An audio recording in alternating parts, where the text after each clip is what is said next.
परम सत्कार गुरु प्यारी सात संगत जी, राधा स्वामी जी। संगत जी, सच में आज का दिन संगत के लिए खुशियों की बरसात लेकर आया जी। एक और बाबा जी ने चंडीगढ़ में अपनी रहमत बरसा दी, अपने पावन दर्शन दे दिए, और दूसरी ओर हजूर जी ने भी डेरा ब्यास में आज ऐसी करामात कर दी कि हर दिल झूम उठा जी। हम आपको विस्तार से बताने जा रहे हैं कि आज चंडीगढ़ में बाबा जी के साथ क्या क्या हुआ, उन्होंने किस तरह से संगत पर अपनी दया बरसाई। आज सुबह लगभग 9:15 पर बाबा जी डेरे से रवाना हुए और चंडीगढ़ के लिए निकल पड़े। वहां पहुंचने से पहले ही कल रात को व्हाट्सएप पर संदेश फैलने लगे जी कि बाबा जी चंडीगढ़ जा रहे हैं। व्हाट्सएप पर बताया गया कि बाबा जी सुखना लेक के पास नवनिर्मित सत्संग केंद्र में दर्शन देने जा रहे हैं जी। ये सत्संग घर चंडीगढ़ की प्रसिद्ध झील के एकदम पास में अभी अभी बना है जी। आज सुबह करीब 10:30 पर बाबा जी वहाँ पहुँचे जी और पूरे स्थल का जायजा लिया है। ये सत्संग घर अभी निर्माण अवस्था में है जी और अभी वहाँ काम चल रहा है। बाबा जी वहाँ इसलिए गए जिससे कि सत्संग घर का निरीक्षण हो सके जी और बाबा जी गाइड कर सके कि कहाँ शेड बनेगा, कहाँ क्या क्या सुधार की आवश्यकता है। सब कुछ बाबा जी के आदेशों के अनुसार होना था जी। बाबा जी ने सेवा में लगे सेवादारों को स्वयं दर्शन देकर उनका उत्साह बढ़ाया जी। अक्सर जब कोई नया सेंटर बनता है, बाबा जी खुद वहां पहुंचकर मार्गदर्शन देते हैं जी। लगभग 1.5-2 महीने पहले भी जब हजूर जी ने हैदराबाद में सत्संग किया था, बाबा जी बेंगलोर गए थे जहां एक बड़ा सेंटर निर्माणाधीन था जी। वहां भी उन्होंने संगत को दर्शन देकर अपना आशीर्वाद दिया था जी। इसी प्रकार आज चंडीगढ़ में भी बाबा जी ने पूरे सेंटर का निरीक्षण किया जी। कार द्वारा इस सेंटर पर बाबा जी आज पहुंचे और वहां पहुंचने के बाद उन्होंने पैदल चलकर संगत को दर्शन दिए जी। बाबा जी को सामने देखकर वहां का वातावरण अत्यंत भावुक हो गया जी। कई संगत जन तो आंसू रोक ही नहीं पाए, क्योंकि बहुत समय बाद उन्हें बाबा जी के दर्शन नसीब हुए थे जी। निरीक्षण के बाद बाबा जी कुछ समय बाबा जी अपनी चंडीगढ़ स्थित कोठी में रुके, जहां बाबा जी ने दोपहर का भोजन किया जी। इसके पश्चात शाम तक लगभग 4:30 बजे के आसपास बाबा जी वापस डेरे ब्यास लौट आए जी। दरअसल कल ही हमने आपको बताया था जी कि हजूर जी की तबीयत ठीक नहीं है जी। उन्हें वायरल और हल्का बुखार था जी। डॉक्टरों ने हजूर जी को आराम करने की सलाह भी दी थी, पर जैसा हम सभी जानते ही हैं, जब बाबा जी स्वयं अस्वस्थ होते हैं तब भी सेवा से पीछे नहीं हटते। उसी तरह हजूर जी ने भी कल अपनी अद्भुत हिम्मत और समर्पण का परिचय दिया जी। बीमार होने के बावजूद कल शाम को हजूर जी ने NRI संगत के साथ एक विशेष बैठक की जी। इस बैठक में विदेशों से आई संगत के साथ हजूर जी ने प्रेम पूर्वक सवाल जवाब कार्यक्रम भी किया जी। ये मीटिंग अक्सर होती रहती है ताकि विदेशों से आने वाले सेवादारों और संगत के मन में जो भी संदेह या जिज्ञासाएं हों वे दूर हो सके जी। संगत जी, कभी कभी ऐसे सवाल जवाब सेशन में हजूर जी या बाबा जी संगत के साथ हंसी मजाक भी करते हैं जी और बहुत प्यार से बातें साझा करते हैं जी। जैसे कि अक्सर बाबा जी और हजूर जी यहाँ इंडिया की संगत के साथ सवाल जवाब के दौरान हंसी मजाक करते हैं जी, जिससे कि माहौल खुशनुमा बना रहे जी। कुछ सवाल जवाब हमें मिले हैं जी, जो हम कोशिश करेंगे कि कल के वीडियो में आपके साथ ज़रूर शेयर करें जी। इसके बाद आज सुबह हजूर जी ने फिर से अपनी उपस्थिति से सबको निहाल कर दिया जी। कल हजूर जी सत्संग पंडाल में भी नहीं आए थे जी, लेकिन आज सुबह हजूर जी पंडाल में सत्संग शुरू होने से 5 मिनट पहले यानी कि 9:25 पर ही स्टेज पर विराजमान हो चुके थे जी। संगत जी, उससे पहले उन्होंने सुबह सुबह जत्थों को भी दर्शन देकर उनका उत्साह बढ़ाया जी। पहले तो ऐसी परिस्थितियों में बाबा जी ही हिम्मत दिखाते थे, लेकिन इस बार हजूर जी ने भी साबित कर दिया कि वे भी उसी समर्पण और दृढ़ता के प्रतीक है जी।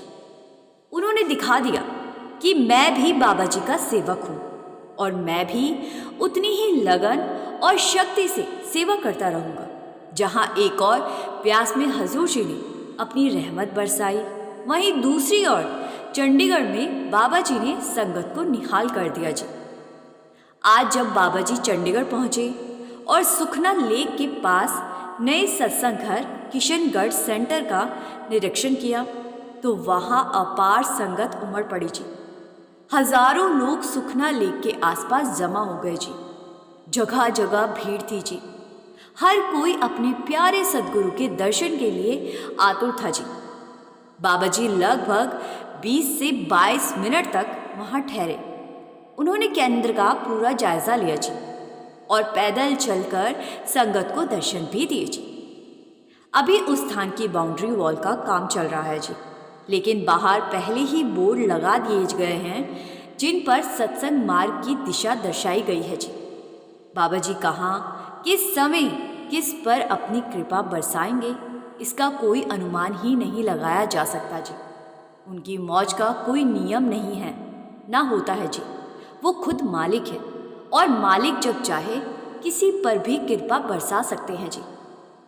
इन दिनों मौसम में भी परिवर्तन चल रहा है जी। हल्की ठंड शुरू हो चुकी है जी। ऐसे में हर किसी को अपना ध्यान रखना बहुत ही ज़रूरी है जी। बहुत से लोग सर्दी जुकाम की चपेट में आ रहे हैं जी।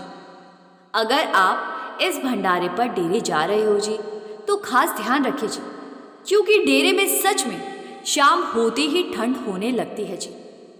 बहुत सारी संगत स्वेटर तक पहनने लगी है जी। इस मौसम में विशेष रूप से बच्चों और बुजुर्गों की देखभाल करनी चाहिए जी, क्योंकि तापमान में अचानक बदलाव से तकलीफ हो सकती है जी। ब्यास दरिया के किनारे स्थित है, इसीलिए पानी के पास होने की वजह से ठंडक और ज़्यादा महसूस होती है जी। इसीलिए कोशिश करें कि शरीर को पूरी तरह ढककर रखें जी, ताकि सर्दी जुकाम या किसी बीमारी का असर ना हो सके जी। संगत जी, कल से डेरे में भंडारे की शुरुआत हो रही है जी और कल सुबह बाबा जी तथा हजूर जी दोनों सत्संग में पूर्ण रूप में उपस्थित रहेंगे जी। कल शाम को भी सवाल जवाब कार्यक्रम भी होगा जी और परसों सुबह बाबा जी हजूर जी ओपन कार दर्शन देंगे जी और परसों शाम को फिर से सवाल जवाब होंगे जी। परसों सुबह ओपन कार दर्शन के बाद प्रसादी भी दी जाएगी जी। रविवार को सुबह बाबा जी या हजूर जी सत्संग फरमाएंगे। जो संगत जाना चाहती है खुशी से जा सकती है जी। ये कुछ सवाल जवाब है जो हजूर जी और भारतीय संगत के बीच पिछले हफ्ते हुए थे जी। किसी ने हजूर जी से धनतेरस के ऊपर सवाल किया था जी कि हजूर जी ने उसका मुस्कुराते हुए उत्तर दिया कि देखो, हम सभी किसी न किसी धर्म से, किसी न किसी पर्व या परंपरा से जुड़े हैं, लेकिन हमें ये भी सोचना चाहिए कि हम धनतेरस क्यों मनाते। हजूर जी ने आगे समझाया, सच्चा धनतेरस तो वही है जब हम नाम का धन कमाएं, जब भीतर भजन सिमरन से आत्मा को समृद्ध करें। असली धन ये सांसारिक सोना चांदी नहीं है, बल्कि प्रभु के नाम की कमाई है। हमारा सच्चा पर्व तो तब है जब हम मालिक का सिमरन करें, उसे याद करें, अपने भीतर उस सच्चे धन को जागृत करें। फिर आगे किसी ने हजूर जी से आजकल चंद्रग्रहण का असर गर्भवती स्त्रियों पर बताया जाता है, इस पर सवाल किया, क्या ये सच है हजूर जी? तो हजूर जी ने बड़ी ही सहजता से उत्तर दिया जी कि देखो बेटा, कई चीज़ों का प्रकृति पर असर ज़रूर होता है, लेकिन जब एक पूर्ण गुरु अपने सत्संगियों को आशीर्वाद दे देता है तो वे इन बाहरी प्रभावों से सुरक्षित रहते हैं। हाँ, अगर कोई व्यक्ति सीधे आंखों से चंद्र ग्रहण दिखता है तो आंखों पर थोड़ा असर पड़ सकता है। इसीलिए कहा जाता है कि ग्रहण को नंगी आंखों से ना देखें। लेकिन जो लोग दूर से या उपकरणों से देखते हैं, उन्हें किसी तरह का डरने या घबराने की ज़रूरत नहीं है जी। यहाँ तक कि गर्भवती महिलाओं को भी चिंता करने की कोई आवश्यकता नहीं है। जब मालिक की दया हमारे साथ है तो कोई ग्रह नक्षत्र कुछ नहीं बिगाड़ सकते। फिर आगे एक बहन ने हजूर जी से प्रश्न किया कि हजूर जी, आजकल तो मोबाइल और सोशल मीडिया का ज़माना है। हर कोई मोबाइल में डूबा रहता है, खाना खाते हुए भी फ़ोन हाथ से नहीं छोड़ता। इस पर आप क्या कहना चाहोगे? हजूर जी पहले तो थोड़ा मुस्कुराए और फिर कहने लगे कि हाँ बेटा, ये सच है कि आज का युग मोबाइल का है। ये हमारी ज़रूरत भी बन चुका है, लेकिन समझदारी ये है कि हम उसका सही उपयोग करना सीखें। मोबाइल को हमें चलाना चाहिए, लेकिन आज मोबाइल हमें चला रहा है। अगर हम हर वक्त फ़ोन, सोशल मीडिया या इंस्टाग्राम में उलझे रहेंगे तो फिर भजन सिमरन के लिए समय कहाँ बचेगा। इसीलिए जितनी आवश्यकता हो उतना ही इस्तेमाल करो, ज़रूरत से ज़्यादा नहीं। फिर इसके बाद एक और सवाल किया गया। किसी ने बड़ी ही विनम्रता से हजूर जी से प्रश्न किया कि हजूर जी, अगर नामदान लेने से पहले ही किसी की मृत्यु हो जाए तो फिर उस आत्मा का क्या होगा? अब हजूर जी थोड़ा मुस्कुराए और बड़े ही प्रेम से उत्तर दिया कि बेटा, क्या हम ये सोचते हैं कि नामदान लेने के बाद ही मालिक से हमारा संबंध जुड़ता है? नहीं, ऐसा नहीं है। जिस दिन इंसान पहली बार अपने गुरु के दर्शन करता है, उसी दिन से आत्मा का रिश्ता गुरु से जुड़ जाता है। उस क्षण से ही गुरु अपनी दया दृष्टि उस आत्मा पर कर देता है। फिर हजूर जी ने आगे बड़ी ही सहजता से समझाया कि मालिक सभी की संभाल करता है। ये हमारा भ्रम है कि सिर्फ नामदान मिलने वालों के साथ मालिक है, बाकियों के साथ नहीं है। नामदान एक साधन है जिससे हमें ये समझने में मदद मिलती है कि हमें जीवन में क्या करना चाहिए और क्या नहीं करना चाहिए। लेकिन इसका ये अर्थ नहीं है कि बिना नामदान वाले की देखभाल नहीं होती। मालिक सबका ध्यान रखता है। वो दो बातों को देखता है, एक हमारा प्रेम कितना सच्चा है और दूसरा हमारा विश्वास कितना अटल है। मालिक को हमारी बाहरी क्रियाओं से अधिक हमारे भाव की प्रभाव होती है। वो ये नहीं देखता कि हमने कितनी नाम की कमाई की, बल्कि ये देखता है कि हमने उसे कितने प्रेम से याद किया है। फिर आगे किसी बहन ने हजूर जी से सवाल किया कि हजूर जी, मैं चाहती हूँ कि इसी जन्म में मुझे सचखंड की प्राप्ति हो जाए। मैं दोबारा जन्म नहीं लेना चाहती। हजूर जी ने बड़ी ही कोमलता से कहा कि बहन जी, हमें गुरु से कभी कुछ मांगना नहीं चाहिए। मालिक सबके भीतर है और सबको बेहतर जानता है कि हमारे लिए क्या उचित है और कब उचित है।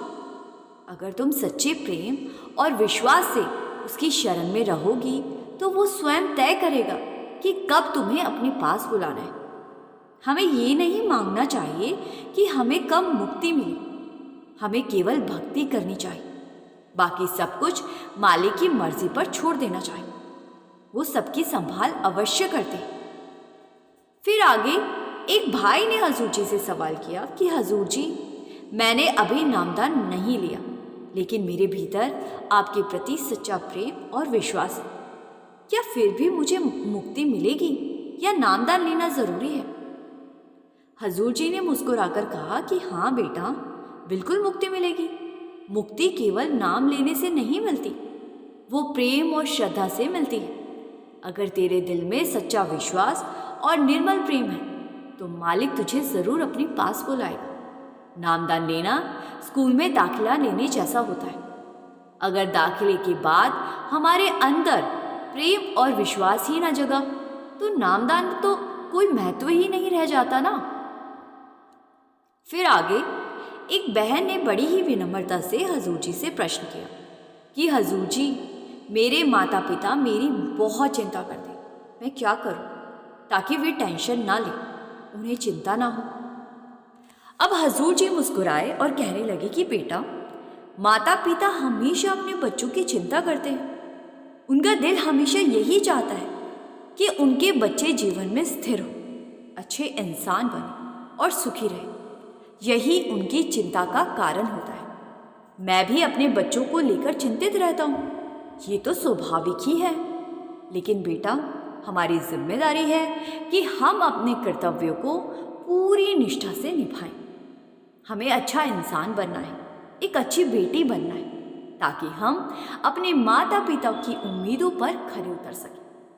जब हम अपने कर्मों में ईमानदार होंगे, सच्चे और जिम्मेदार बनेंगे, तो स्वाभाविक ही हमारे माता पिता की चिंता दूर हो जाएगी। फिर आगे किसी ने हजूर जी से सवाल किया कि हजूर जी, ये जो 84 लाख योनियों का चक्कर बताया गया है, इससे हम कैसे बच सकते हैं? अब हजूर जी ने बड़ी गहनता से जवाब दिया कि बेटा, हम संत मत में इसीलिए आते हैं ताकि इस 84 के चक्कर से मुक्ति पा सके। सत्संग सुनना, भजन सिमरन करना और गुरु की शरण में रहना, यही वे सीढ़ियां हैं जिनसे आत्मा धीरे धीरे ऊपर उठती। जब हमारी नींव मजबूत होगी तभी हम आगे बढ़ पाएंगे। इसीलिए सत्संग में आते रहो ताकि आत्मिक नींव मजबूत बनी रहे। फिर आगे एक युवक ने हजूर जी से प्रश्न किया कि हजूर जी, क्या हमें पढ़ाई पर ज़्यादा ध्यान देना चाहिए या फिर सेवा पर? हजूर जी ने बहुत ही सरलता और सहज भाव से कहा कि बेटा, अगर अभी तुम्हारी पढ़ाई की उम्र है तो सबसे पहले अपनी पढ़ाई पूरी करो। शिक्षा बहुत आवश्यक है, लेकिन साथ ही ये भी याद रखो कि मन से लड़ाई भी चलती रहनी चाहिए। इसीलिए जितना समय मिल सके सेवा और सिमरन के लिए भी निकालो। यही साधना हमें भीतर से मजबूत बनाती है और मन पर नियंत्रण सिखाती है। जब तुम पढ़ लिख कर अपने पैरों पर खड़े हो जाओगे, अपनी मेहनत और हक हलाल की कमाई से जीवन चलाओगे, तब भजन सिमरन करना और भी आसान हो जाएगा। इसीलिए पढ़ाई भी बहुत ज़रूरी है। पढ़ाई भी प्रभु की सेवा का एक हिस्सा है। फिर आगे एक सेवादार ने हजूर जी से प्रश्न किया, बहुत ही विनम्र भाव से पूछा कि हजूर जी, 1 साल पहले बाबा जी ने आपको गद्दी सौंपी थी, उस पल आपने क्या महसूस किया? क्या आपको बहुत खुशी हुई थी? हजूर जी ने बड़ी ही निम्रता से उत्तर दिया जी कि बेटा, मैं तो इस गद्दी के योग्य ही नहीं। ना मेरे मन में कभी ये विचार आया कि बाबा जी मुझे इस स्थान पर बैठाएंगे। मैं तो अपने आप को केवल उनका एक छोटा सा सेवक मानता हूँ। बाबा जी जो भी आदेश देंगे मैं उसी के अनुसार चलने का प्रयास करता रहूँगा। मेरे लिए यही सबसे बड़ी सेवा है। फिर आगे एक लड़की ने हजूर जी से प्रश्न किया कि हजूर जी, सत्संग में अक्सर कहा जाता है नाम और प्रेम, और ये भी सुनते हैं कि God is love and love is God. तो क्या नाम और प्रेम दो अलग बातें हैं या एक ही है? हजूर जी ने मुस्कुराकर समझाया, कहा बेटा, प्रेम ही नाम की धारा है। जब तक हृदय में सच्चा प्रेम नहीं जागता तब तक हम नाम का वास्तविक अर्थ नहीं समझ सकते। नाम तक पहुंचने का मार्ग ही प्रेम है। बानी में भी स्पष्ट कहा गया है, जिन प्रेम कियो तिन ही प्रभु पाइयो, अर्थात जो सच्चे प्रेम से प्रभु को भजते हैं वही उसे पा सकते हैं। जब तक मन में प्रेम नहीं होगा तब तक मालिक तक पहुंचना असंभव है। इसीलिए कहा गया है, God is love and love is God. नाम बिना प्रेम के नहीं है और प्रेम के बिना नाम तक पहुंचना संभव ही नहीं है। फिर इसके बाद एक भाई ने हजूर जी से सवाल किया कि हजूर जी, जब हम गुरु के बाहर से दर्शन करते हैं तो उसका क्या लाभ होता है? अब हजूर जी ने बड़ी ही सहजता से समझाया कि बेटा, बाहर के दर्शन केवल प्रेरणा का माध्यम है। जब हम गुरु के बाहरी रूप का दर्शन करते हैं तो वो हमारे भीतर के गुरु से जुड़ने की प्रेरणा बनते हैं। बाहरी दर्शन हमें भजन सिमरन की ओर प्रेरित करते हैं और भीतर की साधना को सहज बनाते हैं। इसीलिए बानी में आया है, बिन देखे को कैसा ध्यान। जब हमने देखा ही नहीं तो ध्यान कैसे लगाएंगे? जैसे बच्चा स्कूल जाकर शिक्षक से सीखता है तभी जीवन में आगे बढ़ता है। अगर स्कूल ही ना जाए तो शिक्षा कैसे पाएगा? उसका जीवन कैसे सुधरेगा? उसी प्रकार जब हम गुरु के बाहरी रूप से दर्शन करते हैं तो हमें प्रेरणा और दिशा मिलती है, ताकि हम भीतर के शब्द, भीतर के गुरु से जुड़ सकें। संगत जी, ये कुछ सवाल जवाब थे जी जो हमने आपको सुनाए जी। हम कोशिश करेंगे कि आज हुए विदेशी संगत के सवाल जवाब भी कल आप तक पहुंचा सके जी, और कल शाम डेरे में होने वाले सवाल जवाब भी हम आपके साथ साझा ज़रूर करेंगे जी। हम आपसे बेनती करते हैं कि कमेंट में राधा स्वामी ज़रूर लिखिए जी। गुरु प्यारी साध संगत जी, राधा स्वामी जी।